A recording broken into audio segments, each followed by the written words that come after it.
Le Paris Saint-Germain et ses supporters retiennent leur souffle. Une grosse inquiétude plane autour de la présence de Kylian Mbappé à 2 jours du choc face au Real Madrid. Restez bien connectés, on vous explique tout ça dans un instant. Bonjour à toutes et à tous et bienvenue dans ce premier JT Foot Mercato de la semaine. Le PSG s'est incliné ce week-end face à l'OGC Nice, inquiétant à quelques jours du 8e de finale retour face au Real Madrid. Mais le plus inquiétant, c'est certainement le niveau affiché par son numéro 10 brésilien Neymar.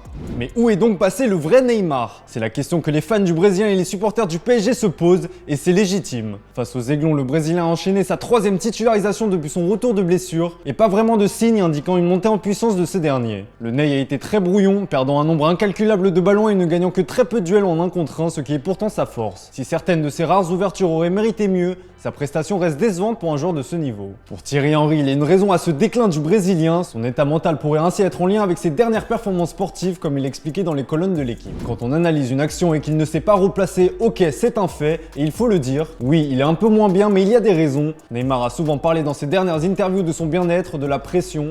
Donc ma première réflexion était, est-ce qu'il est bien? Ce n'était pas, il ne fait plus de petits ponts, de sombrero, il n'accélère plus, il parle, mais est-ce qu'on l'entend? Il demande de l'aide. Il y a des choses qui se passent dans sa tête comme tout être humain. On devrait certainement en savoir plus sur son état de santé mentale après le 8e de finale retour de Ligue des Champions face au Real Madrid. À ce sujet d'ailleurs, une information est tombée cet après-midi et le PSG peut trembler. À 2 jours de ce rendez-vous capital, Kylian Mbappé a quitté prématurément l'entraînement à la suite d'un choc violent avec un coéquipier. Comme expliqué dans le communiqué médical, il a reçu un choc sur le pied gauche à l'entraînement aujourd'hui. Il a effectué des soins cet après-midi. L'examen clinique est rassurant et un nouveau point sera fait dans 24 heures.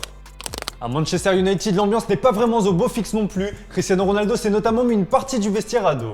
Grand absent du derby de Manchester, le Portugais ne se trouvait pas dans les tribunes pour assister à l'humiliation des siens. Non, ce dernier était au Portugal selon The Athletic. Comme on vous l'a expliqué dans la revue de presse de ce matin, les joueurs ont été surpris, voire choqués par l'attitude de CR7. Une nouvelle polémique qui ne devrait pas calmer les tensions à Manchester United. Après cette claque face au rival, les Red Devils pointent désormais à la 5e place du classement de Premier League. Arsenal est passé devant et les hommes de Mikel Arteta comptent 3 matchs de retard. Et pour ne rien arranger, l'enfant du club Marcus Rashford s'interrogerait sur son avenir selon The Guardian. L'attaquant de 24 ans serait préoccupé concernant son manque de temps de jeu. Il attend plus de clarté de la part de Manchester United. Pour rappel, il est sous contrat jusqu'en 2023.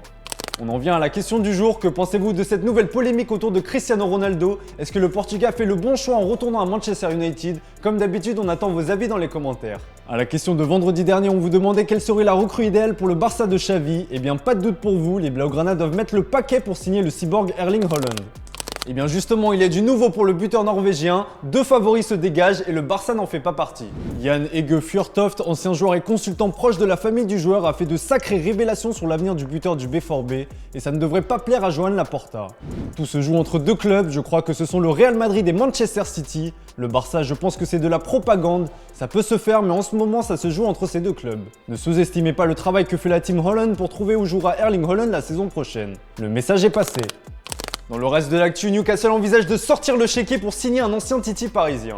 Ce dernier a quitté le club de la capitale en 2019, direction l'Allemagne. Non, ce n'est pas Christopher Nkunku, mais Moussa Diaby. L'ancien parisien s'éclate aujourd'hui en Allemagne du côté du Bayer Leverkusen. Ses belles performances ne passent pas inaperçues et son profil est grandement apprécié en Angleterre. Selon le Daily Mail, Newcastle préparait une grosse offre pour le faire signer cet été. Une offre de 60 millions d'euros serait ainsi en préparation. Un montant déjà colossal que le club allemand trouve bien trop faible compte tenu du potentiel du joueur de 22 ans. Le Bayer demande 90 millions d'euros, estimant pouvoir récupérer autant d'argent si ce n'est plus que lors du départ de Kai Havertz vers Chelsea en 2020. Allez, on se quitte avec l'image du jour les amis. Hier soir, Olivier Giroud a offert la première place à l'AC Milan en inscrivant le seul et unique but de la partie face à Naples. Si certains avaient un petit doute sur la popularité du Français au sein de son nouveau club, ces images vous prouveront le contraire.